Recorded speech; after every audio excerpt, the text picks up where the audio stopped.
وأما تعريفه فبالإضمار لأن المقام للتكلم أو الخطاب أو الغيبة، وأصل الخطاب أن يكون لمعين وقد يدرك إلى غيره ليعم كل مخاطب، نحو ولو ترى إذ المجرمون ناكسوا رؤوسهم عند ربهم، أي تناهت حالهم في الظهور فلا يختص به مخاطب.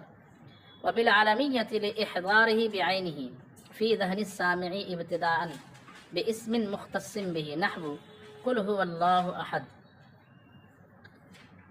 أو تعظيم أو إهانة أو كناية أو إيهام استلزازه أو التبرك به أو نحو ذلك. وبالموصولية لعدم علم المخاطب بالأحوال المختصة به سوى الصلة، كقوله الذي كان معنا أمس رجل عالم، أو استهجان التصريح بالاسم أو زيادة التقرير، نحو راودته التي هو في بيتها عن نفسه، أو التفخيم، نحو فغشيهم من اليم ما غشيهم، أو تنبيه المخاطب على الخطأ، نحو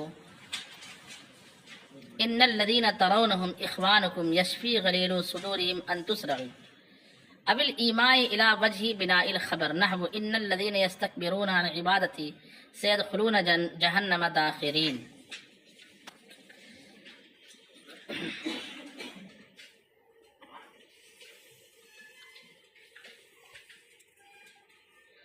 چلیں، احوال مسند الیہ بیان ہو رہا ہے، اس کو دیجیے کچھ رکھنے کے لیے، تو ایک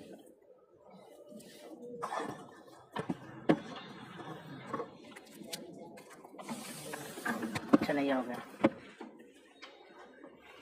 مسند الیہ کی ایک حالت ہے، مسند الیہ کو کب معرفہ لایا جائے گا اور کب نکرہ لایا جائے گا، ٹھیک ہے؟ تو معرفہ کی چونکہ چند قسمیں ہوتی ہیں، اس میں سے پہلی قسم ان کے نزدیک، علم المعانی والوں کے نزدیک جو ہے اعرف المعارف جو ہے وہ ضمیر ہے۔ اعرف المعارف کیا ہے؟ ضمیر ہے۔ اور دوسرے نحویوں کے نزدیک جو ہے، نحویوں کے نزدیک اعرف المعارف کیا ہے؟ علم۔ وہ امام سیبوی کا واقعہ معلوم ہی ہوگا، لفظ اللہ کو انہوں نے اعرف المعارف کہا تھا، اسی وجہ سے ان کی بخشش ہوگی، اس طرح کا ایک واقعہ بیان کیا جاتا ہے۔ خیر، تو ان کے نزدیک چونکہ عارف المعارف ضمیر ہے، تو ضمیر کے ذریعے سے مسند الیہ کو لانے کا مقصد کیا ہوتا ہے؟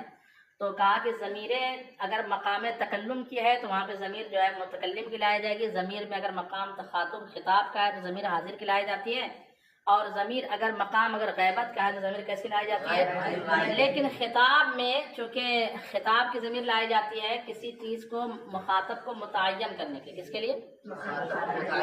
جیسے اے فلاں یہ کام کرو یا اس طرح سے کہا جاتا ہے تو اس سے مخاطب کی تعین مقصود ہوتی ہے۔ اور کبھی کبھی ایسا ہوتا ہے کہ خطاب ایک شخص سے ہوتا ہے لیکن اس میں عموم ہوتا ہے۔ کیا ہوتا ہے اس میں؟ عموم ہوتا ہے۔ قرآن پاک میں امام اعلیٰ حضرت نے جو ترجمہ کیا ہے ایسی جگہ پر، جیسے فَإِنِ اتَّبَعْتَ مِن بَعْدِ مَا جَاءَكَ مِنَ الْعِلْمِ، کیا قرآن پاک میں اس طرح کی چیزیں نا کہ اگر ہاں آگے پڑھیے، فَإِنِ اتَّبَعْتَ مِن بَعْدِ مَا جَاءَكَ مِنَ الْعِلْمِ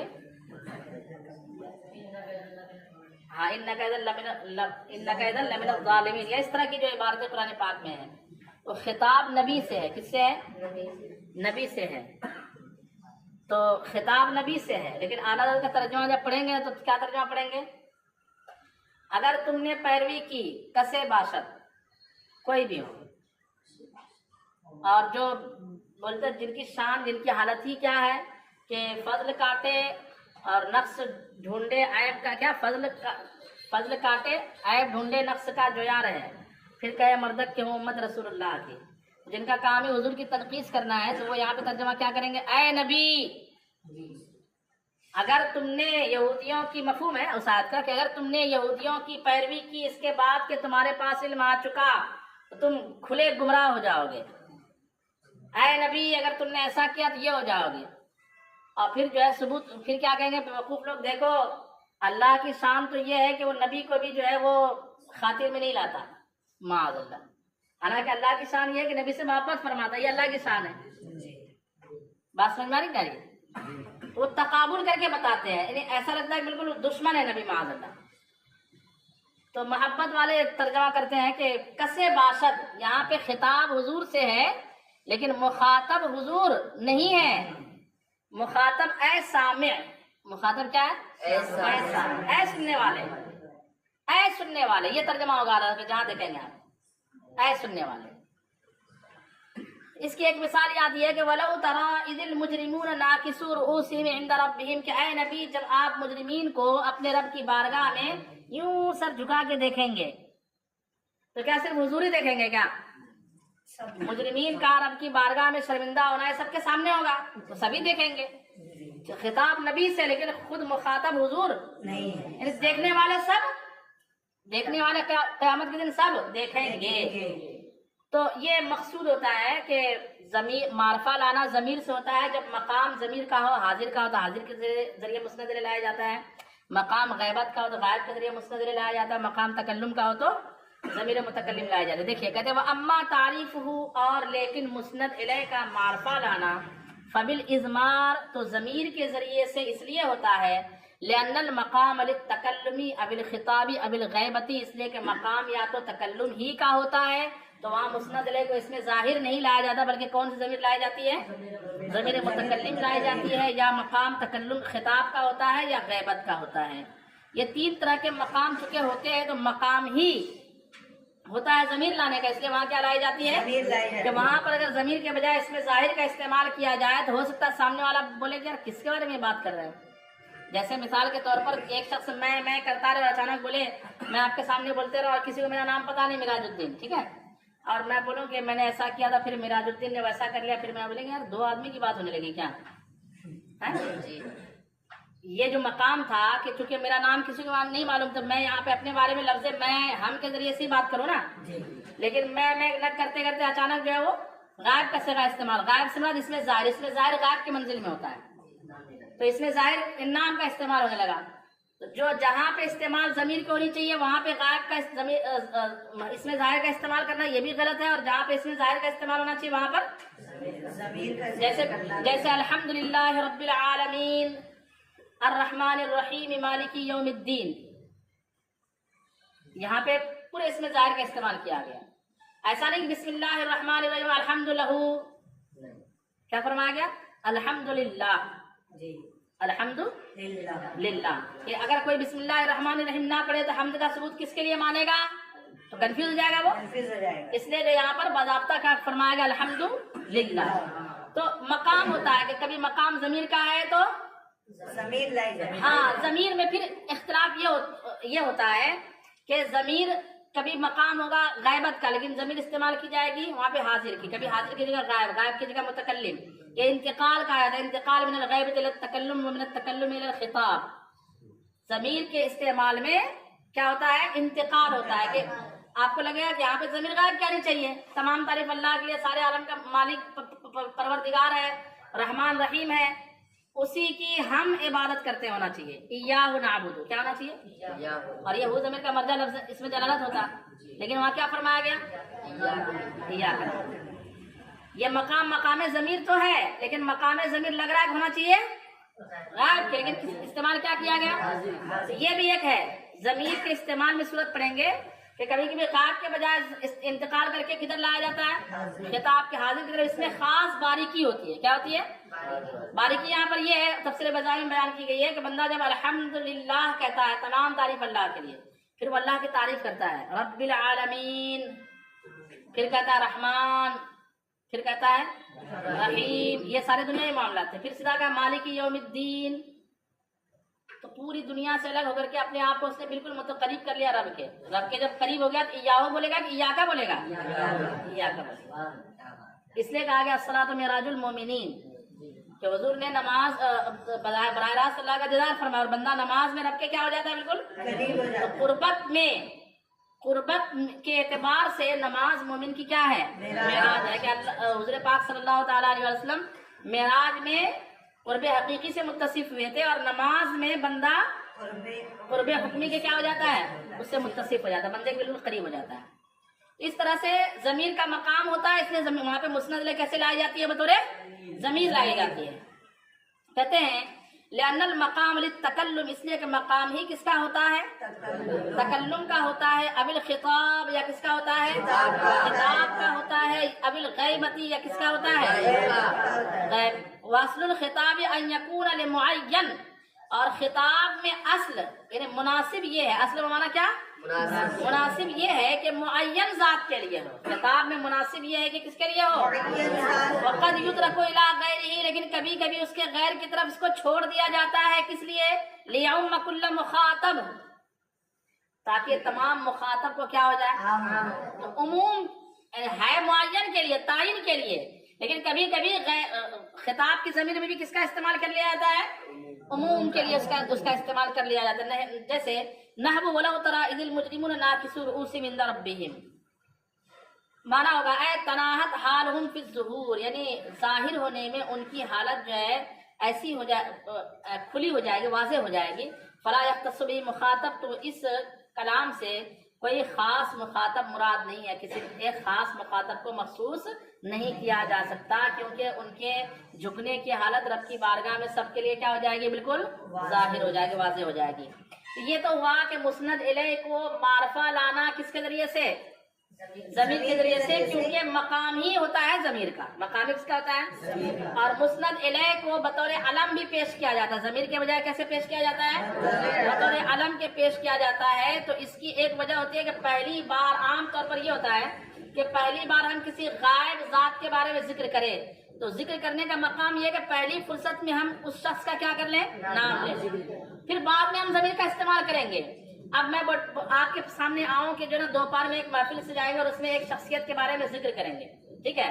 اب میں آیا تو وہ بہت ماشاءاللہ نیک طبیعت کے مالک تھے، اور ان کی پیدائش جو ہے نا اسنے میں ہوئی تھی، اور ان کے آپ بولے کس کے بارے میں بات ہو رہی ہے؟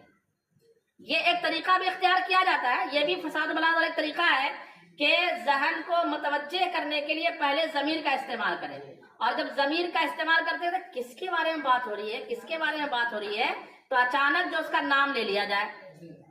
اچانک اس کا کیا کیا جائے؟ کس کے جلوے کی جھلک ہے یہ اجالا کیا ہے، ہر طرف دیدے حیرت زدہ تختہ کیا ہے. اس میں دیکھیں گے نا تو کچھ دن دیتے لگے کس کا ذکر ہو رہا ہے، کس کا ذکر ہو رہا ہے. پھر اچانک لوگ آئے، مسکرات کیا ہو نہیں اسی میں وہ یہی جو پورا ہے نا، اس کو پڑھیے، بہت خوبصورت نقش ایک طرح سے بولتے نا کہ مصور دیکھے میرے تصویر سازی کرتا ہے دیوار پہ.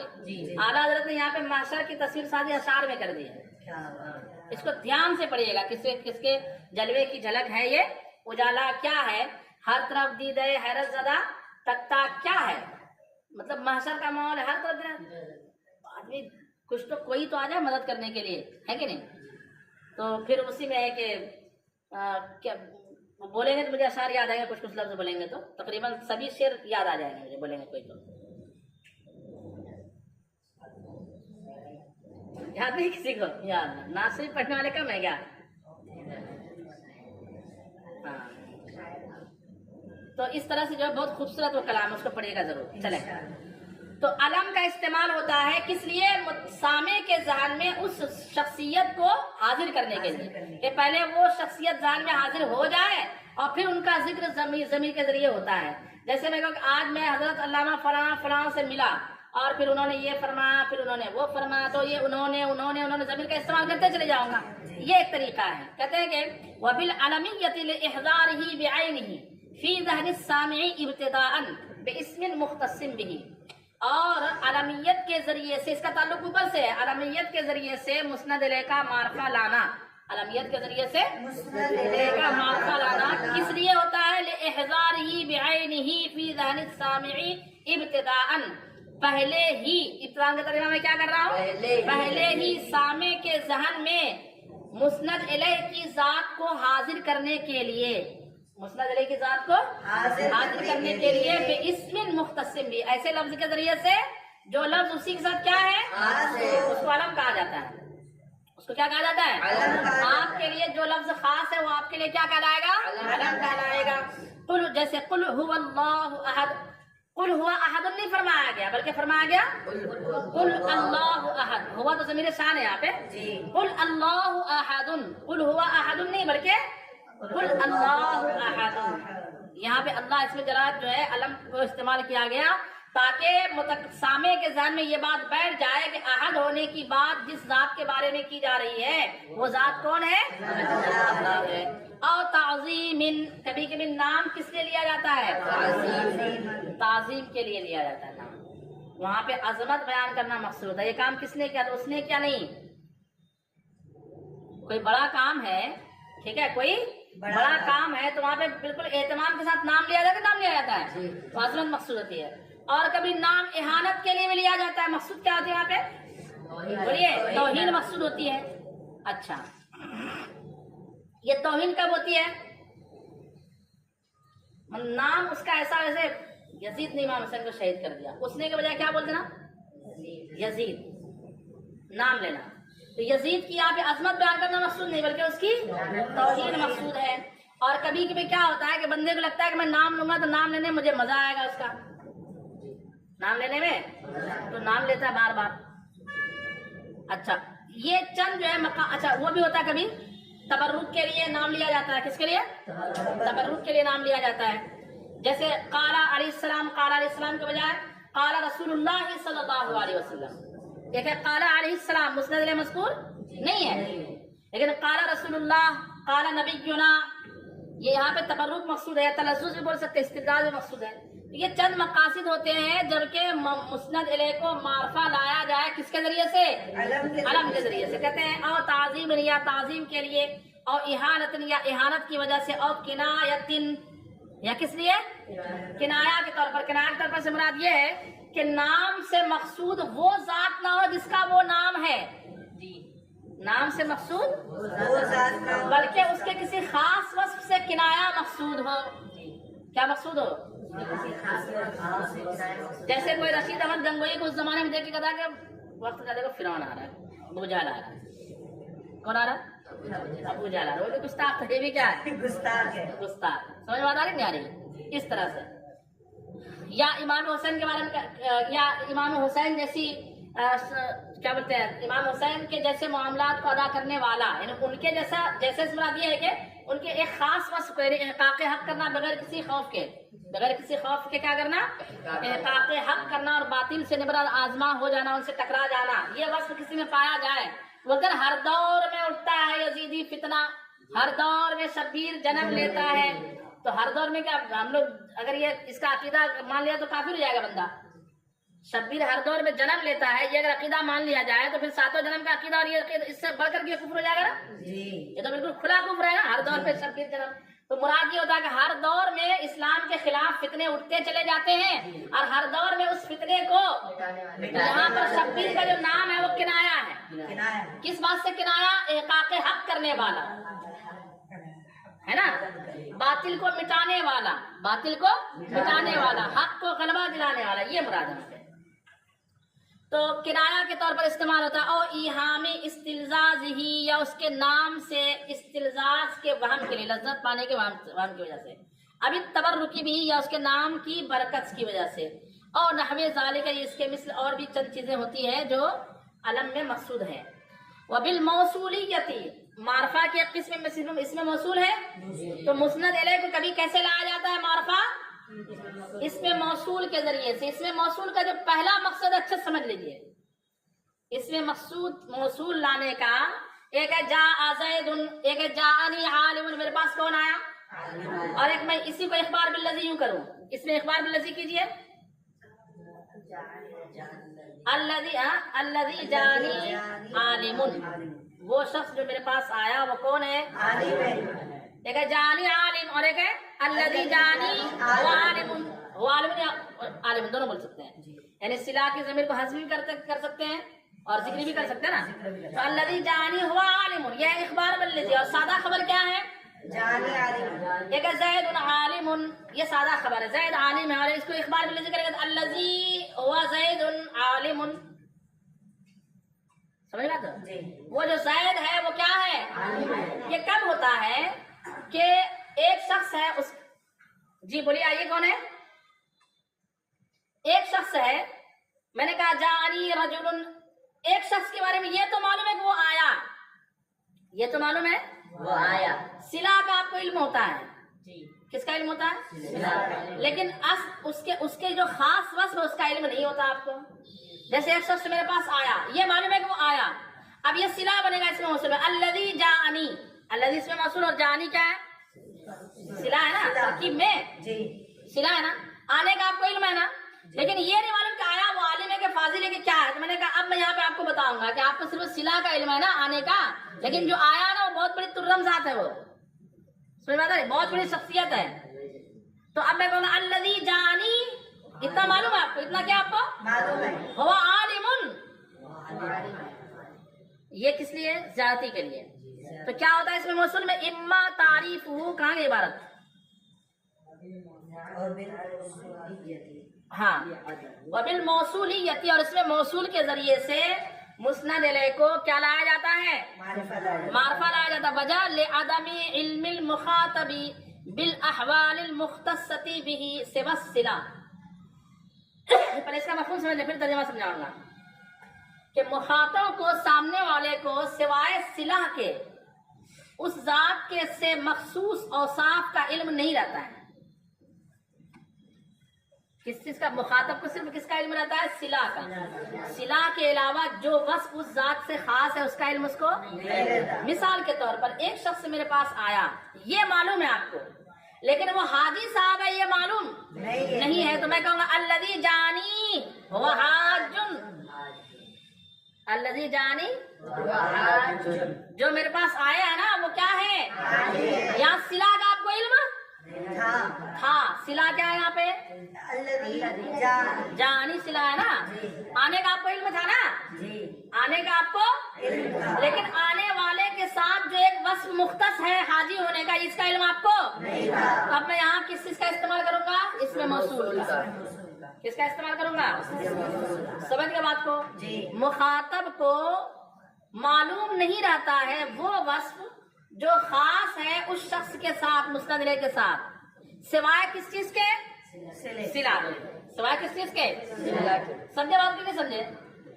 اور مثال سمجھیے، ایک شخص یہاں پہ آ کے بیٹھا ہوا ہے، یہ سب آپ سب کو معلوم ہے کہ وہ فلاں شخص جو آ کے بیٹھا ہوا تھا، لیکن اس کے ساتھ ایک خاص وصف یہ تھا کہ وہ مفتی صاحب تھے. اس کا آپ کو علم؟ اب میں اس کو بتانے کے لیے کیا کروں گا؟ اس میں موصول کا استعمال کروں گا. الذی جاءنی ہوا مفتن، جو میرے پاس آئے تھے وہ کیا تھے؟ مفتی تھے. تو یہ اس میں موصول لانے کا ایک مقصد یہ ہوتا ہے. اس میں موصول کے ذریعے سے مسند الیہ کو معرفہ لانے کا ایک مقصد یہ ہوتا ہے. کہتے ہیں کہ وبالموصولیتی، اور اس میں موصول کے ذریعے سے مسند الیہ کو معرفہ لایا جائے گا. کس وجہ سے؟ لعدم علم المخاطب بالاحوال المختصۃ به سوى الصلہ، مخاطب کا ان احوال سے جو اس مسند الیہ کے ساتھ خاص ہے نامعلوم ہونے کی وجہ سے، سوائے صلہ کے. صلہ کے علاوہ اس ذات سے مختص حالات سے مخاطب کے علم نہ ہونے کی وجہ سے. یہ لفظی ترجمہ میں نے کیا، یعنی مخاطب کو صلہ کے علاوہ اس ذات کے بارے میں اور کچھ معلوم نہیں رہتا ہے، تو معلوم کرانے کے لیے کس چیز کا استعمال کیا جاتا ہے؟ کا قول کا. جیسے آپ کا یہ کہنا، کل میرے پاس ایک آدمی بیٹھا تھا، یہ سب کو معلوم، آپ لوگوں کو یہ صلہ معلوم ہے، لیکن وہ کیا تھا یہ معلوم نہیں. تو میں یوں کہوں الذی کان معنا امسی، وہ شخص جو کل میرے پاس تھا. الذی کان معنا امسی، وہ شخص جو کل ہمارے ساتھ تھا. رجل عالم، وہ عالم مرد تھا. ایک مقصد یہ ہوتا ہے اس میں موصول کے ذریعے سے، بولیے، اس میں موصول کے ذریعے سے مسند الیہ کو معرفہ لانے کا ایک مقصد یہ ہوتا ہے. دوسرا مقصد، اور استحجان التصریح بالاسم، یا نام کے ذریعے سے صراحت کو برا سمجھنا مقصود ہوتا ہے. نام کے ذریعے سے صراحت کو برا سمجھنا، جیسے مثال کے طور پر کسی کو یہ تو معلوم ہے کہ آپ کے پاس فلاں شخص آیا تھا، ٹھیک ہے، اور اس کو یہ معلوم ہے کہ اس کو یہ معلوم ہے کہ زید نامی شخص جو اس نے قتل کیا ہے کسی کا، یا زید نامی شخص جو ہے اس نے چوری کی ہے. کیا کی ہے؟ اب اگر میں یہ کہوں کہ یہی چور تھا، میرے پاس چور آیا تھا، زید چور آیا تھا، تو تھوڑا سا معاملہ الگ ہوگا. تو میں یوں کہہ دوں الذی جانی ہوا سارق، اور اس کا نام آپ کو پتا، یہ پتا ہے کہ زید چور ہے، لیکن یہی زید ہے یہ پتا نہیں ہے. تو اگر میں اس کا نام لے کے بول دوں کہ یہی زید چور ہے تو پتا چل جائے گا.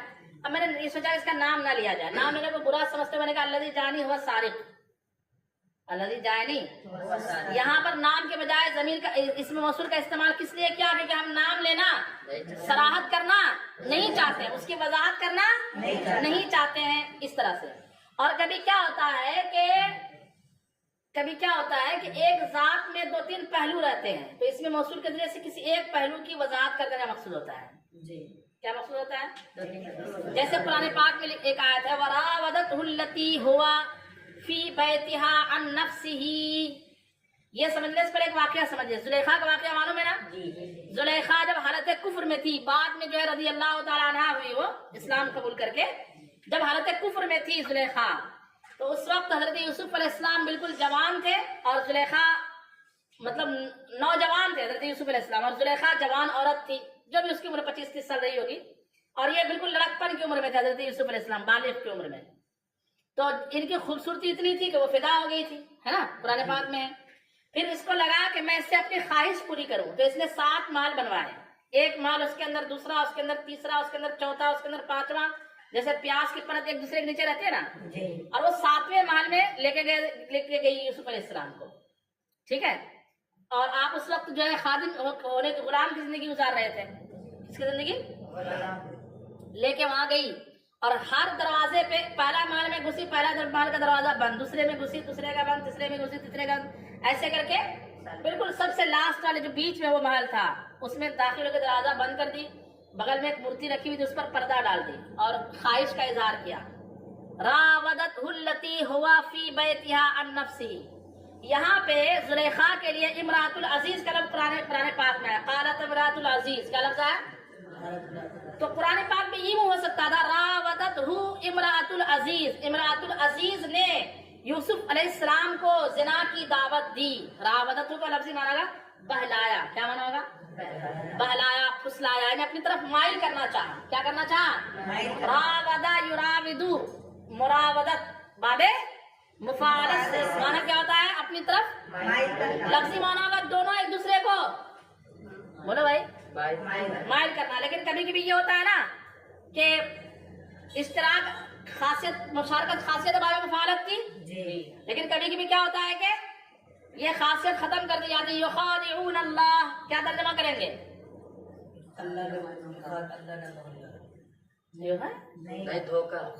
بولو,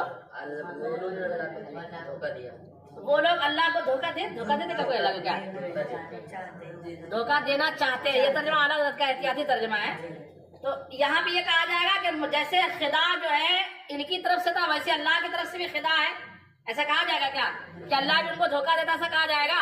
دھوکہ ہے, اور اللہ سبحان عرب سے کیا ہے؟ یخادعون میں خدا صرف ایک طرف سے ہے. یخادعون میں خدا صرف کیا ہے؟ ایک طرف سے. ایسے یہاں پر راودت میں جو ہے روایت صرف کس کی طرف سے؟ ایک کی طرف سے ہے. تو یوں ہونا چاہیے تھا راودته امراۃ العزیز. کیا ہونا چاہیے؟ یا ہونا چاہیے راودته زلیخا.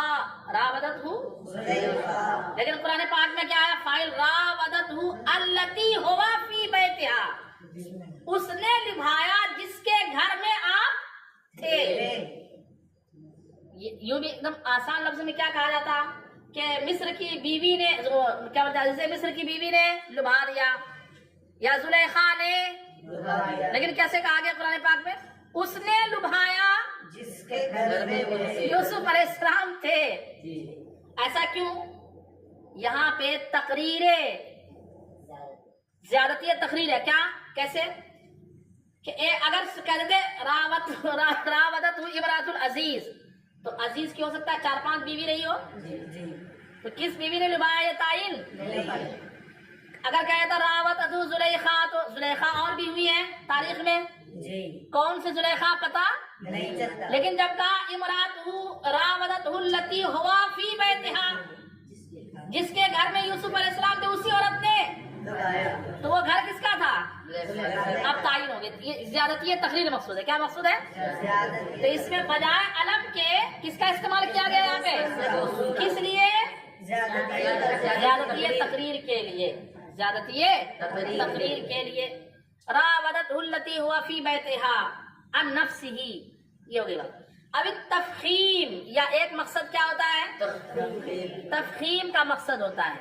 پہلے یاد ترجمہ دیکھیے. اور استہجان التصریح بالاسم، یا نام کی صراحت کو برا سمجھنے کی وجہ سے، یا نام کی صراحت کو برا سمجھنے کی وجہ سے. اور زیادتی تقریر، یا زیادتی تقریر کے لیے. اور تقریر کا مطلب میں نے سمجھا دیا تھا نا، وہ دھوم دھڑاکے سے بولنا نہیں. تقریر کا مطلب ذہن میں کسی چیز کو بٹھانا. نحو وراودته التي هو في بيتها عن نفسه. اب تفخیم یا کس وجہ سے؟ تفخیم کی وجہ سے. تفخیم کا مطلب ہوتا ہے کسی چیز کو بڑا سمجھنا. کسی چیز کو کیا سمجھنا؟ ہاں، مطلب مخاطب کے ذہن میں یہ بات ڈالنا کہ یہ کوئی معمولی چیز نہیں ہے، یہ بہت بڑی چیز ہے. جیسے قرآن پاک میں فغشیہم من الیم، فغشیہم من الیم، تو انہیں ڈھانک لیا. ما غشیہم، اس چیز نے جس نے انہیں. ما غشیہم اس میں موصول ہے، ما اس میں موصول ہے اور غشیہم اس کا صلہ، اور اس میں موصول اپنے صلہ سے مل کر کے غشیہم کا کیا بن جائے گا؟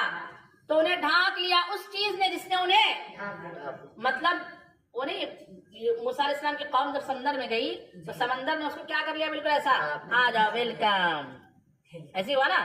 دونوں طرف سے لہریں رکی ہوئی تھی دیوار کی طرح، اور بنی اسرائیل اس سے گزر گئی. لاسٹ آدمی ادھر نکلا، ادھر فرعون کیا ہوا؟ داخل ہوا. تو فرعون وہاں تک پہنچتے پہنچتے ادھر ایک کنارے میں لاسٹ والا لشکر، ادھر فرعون، اور پانی نے اس کو کیا کر لیا؟ ایسے ڈھانپ لیا. تو یہ چونکہ ڈھانپنے والی چیز بڑی اہم تھی، اتنی زبردست کہ سب مر گئے اس کے اندر. اس لیے اس تفخیم کے لیے، اس کے بڑپن کو بتانے کے لیے اور اس کی بھیانکتا کو بتانے کے لیے، کس کو بتانے کے لیے؟ بھیانک پن کو بتانے کے لیے فرمایا گیا فغشیہم من الیم ما غشیہم. تو انہیں ڈھک لیا سمندر کے اس حصے نے جس نے انہیں ڈھانپ لیا. تو یہ تفخیم کے طور پر. اور تنبیہ المخاطب علی الخطا، ایک مقصد ہوتا ہے مخاطب کو اس کی غلطی پر تنبیہ کرنا مقصود ہوتا ہے. مخاطب کو اس کی غلطی پر تنبیہ کرنا مقصود ہوتا ہے. اس کی مثال دیکھیے، شعر ہے ان الذین ترونہم اخوانکم یشفی غلیل صدورہم ان تسرعوا. ان الذین ترونہم اخوانکم یشفی غلیل صدورہم ان تسرعوا. بے شک وہ لوگ جس کو تم کیا سمجھتے ہو؟ بولو بھائی، بھائی سمجھتے ہو. یشفی غلیل صدورہم ان تسرعوا. ان تسرعوا جو ہے یشفی کا فاعل ہے. ان تسرعوا جو ہے یشفی کا کیا ہے؟ فاعل ہے. اور تسرعوا یہ سرع یسرع سے مانا چیرنا پھاڑنا. ٹھیک ہے، تسرعوا کا مانا تمہیں چیر دیا جائے، تمہیں پھاڑ دیا جائے. ٹھیک ہے. ان تسرعوا تم مانا تمہارا پھاڑ دیا جانا، تمہارا تلوار وغیرہ سے چیر دیا جانا. یشفی شفا دے گا غلیلا صدورہم ان کے دلوں کے حسد کو، بیماری کو. غلیل کہتے ہیں دل کی بیماری، حسد کو. ان کے دل کی گرمی کو، ان کے دل کی گرمی کو شفا دے گا. کیا؟ تمہیں پھاڑ دینا. ہاں، تم جب جنگ میں چیر کے کاٹ دیے جاؤ گے تو ان کے دل کی بیماری ٹھنڈی پڑ جائے گا، مزہ آ جائے گا ان لوگوں کو. اور تم ان کو کیا سمجھ رہے ہو حضرت؟ بھائی سمجھ رہے. بھائی سمجھ رہے ہو. یہ تمہاری کیا ہے؟ غلط فہمی ہے. یہ تمہاری کیا ہے؟ تو ان الذین ترونہم اخوانکم، بے شک وہ لوگ جن کو تم کیا سمجھ رہے ہو؟ ایسا نہیں کہا کہ ان اخوانکم، بلکہ کیا کہا؟ ان الذین ترونہم اخوانکم، جس کو تم اپنا بھائی سمجھ رہے ہو ان کے دل کی شفا اسی میں کہ تمہیں کیا کر دیا جائے؟ چیر دیا جائے. اس لیے اس سے، ان لوگوں سے بچ کر کے رہو. اچھا، اب الایماء الی وجہ بناء الخبر. اب الایماء